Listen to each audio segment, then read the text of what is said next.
Let's talk about why most coaches can't scale their coaching businesses past 10,000 a month no matter what they try. All right, my name is Jason Nyback.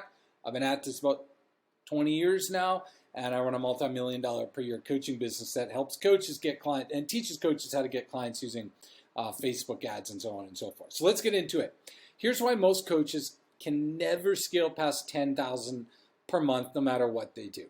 The first thing is, I'm going to give you three reasons, okay, and three fixes, is they focus on manual labor traffic strategies. So what does that mean?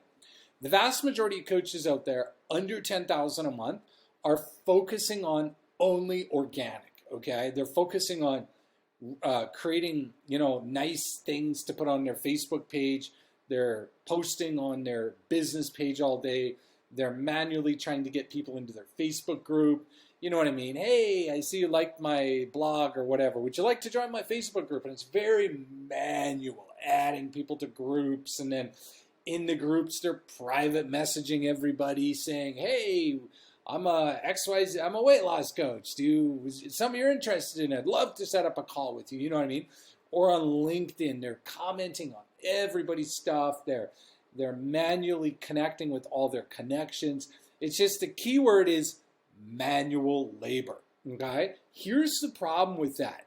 It's not scalable, all right? Because if a coach is making 5,000, 10,000 a month or whatever, and they're doing all that, and they're spending 10 plus hours a week on it, well, what's the option with that strategy? Well, it's to spend like 30 hours a week on it if you want to make 30,000 a month, theoretically, right? Well, who wants to do that, okay?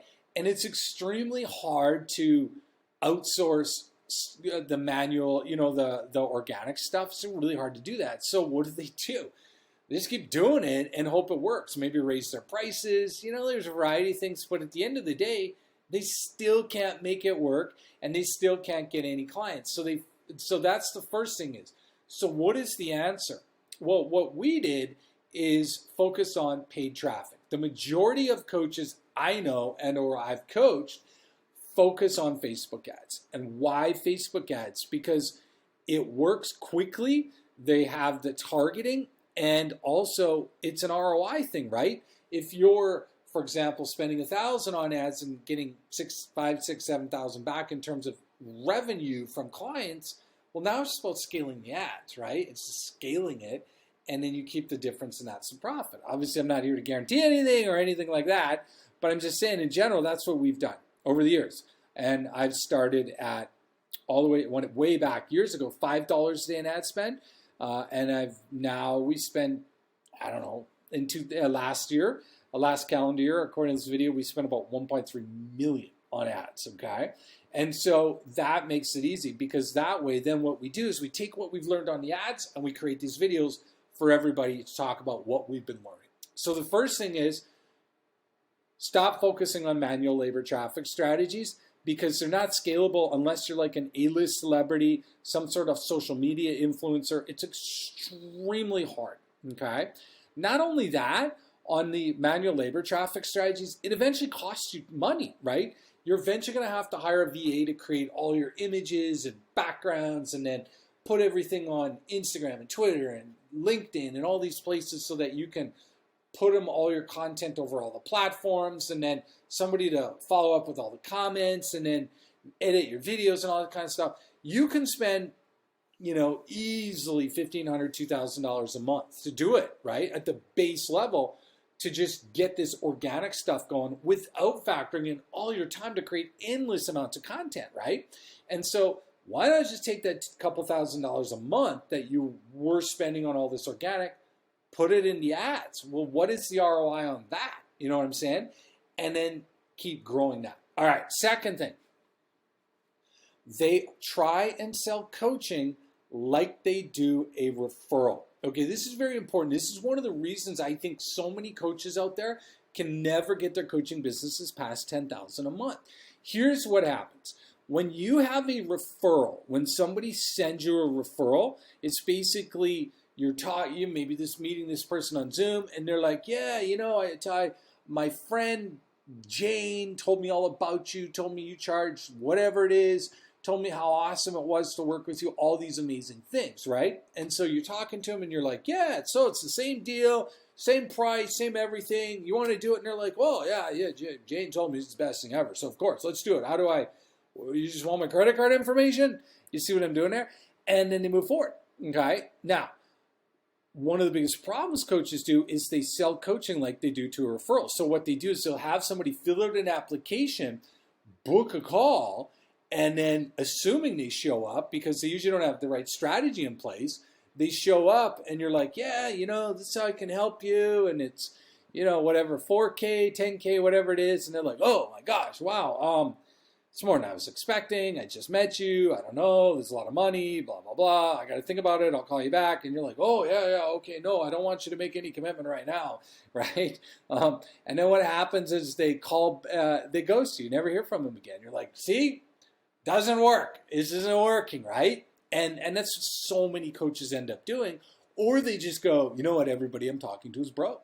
Well, when in fact, that's not true. The truth is everybody you're talking to doesn't want to give you their money. There's a big difference between they're broke and they don't want to give you their money. And so what a lot of coaches will do then is assume that they're just attracting broke people because nobody's giving their money, because they're telling them they're broke at the end of the call, they're thinking about it, but yet all these referrals, they're just handing over the credit card on a 5-minute conversation because the quality of lead is different, okay? So you cannot sell coaching like you do a referral. You have to warm them up properly with a proper funnel, okay, that gets them to a higher level of desire so they want to work with you. What do we use? So the one we found that works best for us, and we've refined it over the years, is basically we take people from an ad to a webinar, okay? That webinar starts every 15 minutes, okay? So there's a little bit of a wait. Roughly 70% of the people who register show up for that webinar. 75% on average, roughly 70-75%. And then they go through the webinar. It's about an hour. And we're talking about what's going on, diagnosing their situation, giving them scenarios, stuff like that to look at, think about so on and so forth. And then at the end of that call, the webinar, they can book a call. And then after they book a call, they get sent to a page with all kinds of social proof in terms of proof of what we've done, this, that, all these other kinds of things like that, okay? And so that's a way more in-depth process versus just like you sending somebody to a call who they just, message you off Instagram or something like that. It's totally different. So the sales and then the call is going to be different, okay? Because you got to remember, these people maybe just heard about you 24, 48 hours ago. So the way you do that conversation is going to be completely different than if it's somebody who came to you from a referral, right? So it's super important. You got to realize that, again, the second reason why coaches don't scale past 10,000 a month is they're selling coaching like they do if that potential person was a referral. So super important you understand the psychology that not all people you're talking to are equal. They're good people, but they're not at the same relationship level, everybody, all at once, okay? So you need to factor that in when you're doing your calls. Now, the third thing, before we get to the third thing, which is the most important here, I need you to like this video. So we can get it out there. More people like it, then the more it goes out into the algorithms and stuff. So like it. And then if you haven't subscribed, click the subscribe button if it's around here somewhere, so we can make sure we get you more of these videos as they come out. So just like it, hit subscribe. Now, number 3, the most important reason why I think most coaches are not scaling past 10,000 a month is they're not laser focused on attracting people who actually have the money and who are committed, okay? So here's the thing. Everybody's like, I want to get people who have money.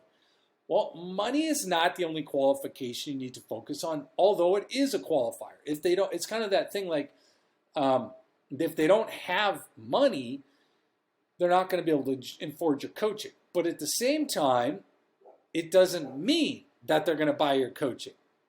Okay, does that make sense? So if they have it, that's great, but it doesn't mean they're going to buy your coaching. And this is a mistake a lot of coaches make. They're like, I just got to find people who have money. And the people who have money will pay me for my coaching because everybody I'm talking to is broke. Well, I would push back and say, you know what? again, a lot of coaches who come into our program when they're starting, their system is basically not set up properly. So most of the people they're talking to are good people. It's just that the relationship is not at a high enough level. So the people are saying, no, I don't have any money, which in fact they do, because then, you see them on Facebook the next week and they're in Hawaii. Okay. So what we need to do is hook together people who have money, meaning who are qualified to make a buying decision, and who have commitment. Okay. The two have to go together, because here's the thing. Just because the person has money doesn't mean they're committed. They might be interested. And so what will happen is you might be like finally getting people who make 6 figures a year and all this qualification stuff on your calls, but they're interested, not committed. Okay. And so the trick here is you have to make sure that you cross them over in your marketing. Okay. Meaning your ad, starting at your ad, because guess what? It's quite easy to target on Facebook ads the top 5% of household incomes, or however you want to, households with the top 5% of income. Facebook has that targeting, and we use it, we show people how to use it. It's quite easy. It's just some settings, and they pull out the IRS data, and somehow, I don't know, you can look into it, and you can actually target, hypothetically, women who want to lose weight also must be in the top 5% of income households in America. You can do that. Okay, great. That solves nothing. Okay, it's a great strategy. It's important. You can do it, but this still doesn't mean anything. You're just going to be running ads to people who, according to Facebook, have money, but are they committed or are they interested? So then what you need to do is you need to make sure your ad is focusing on targeting the people who are already committed but not getting results. Okay, this is a key distinction, because if they're committed, they're trying all kinds of stuff and nothing's working, that's a sign of a commitment. And so they're going to be more likely to register and go through and want to work with you. But if they're interested, not so much. They might have the money, but then they're like, yeah, you know what, it'd be nice to lose 50 pounds, 30 pounds, whatever, make money, whatever you're selling, have a better mindset, that kind of thing. Yeah, who wouldn't want that, right? If that's something they're interested in, but they're not committed enough to the process to actually make a buying decision, okay? That's what you need to focus on. So it's very important that those two intersect, or you will get a lot of mixed signals on your enrollment calls, because you'll be like, wait a second, this person, they're, they make multiple 6 figures a year, and they just told me they don't have any money. I don't get it. So then, then you go back to the targeting on Facebook. You're like, find me more people with money. It doesn't work, right? So that's what you need to do. So why most coaches can never scale past 10,000 a month? Focusing on manual labor traffic strategies that take too much of their time and don't have enough leverage. Also, really hard to control who you're bringing in, because when you just put all this content out there, it's going out all over the world. And you might be bringing in a lot of people into your funnel and your system who aren't even living in America or whatever country that you're trying to reach. The second thing is you have to stop, or what we've seen is most people, they're selling coaching like they do a referral, not a cold lead, okay? And the third thing is they're not laser focused on attracting people who have money and who are committed. Those are the 3 things you need to do. Now, what I want you to do, post in the comments there, what's the biggest takeaway from this that I can help you with? And also, don't forget to like this video so that we can get it out there to more people, and hit the subscribe link so that we can get you more of these videos to help you out. All right? See you on the next video.